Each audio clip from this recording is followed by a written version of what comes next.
jak na dlaně a hrál všema barvama, jenže ten Dalí se náhle rozhod pro návrat. A s čím jsme nepočítali, potažmo Igor.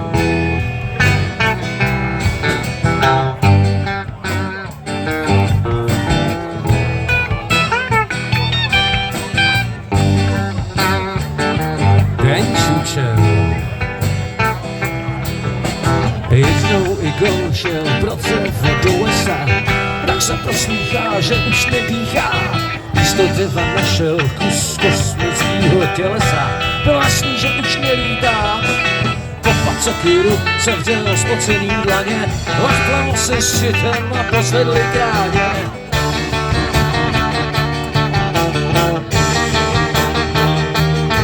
A pak vyšlehl záblesk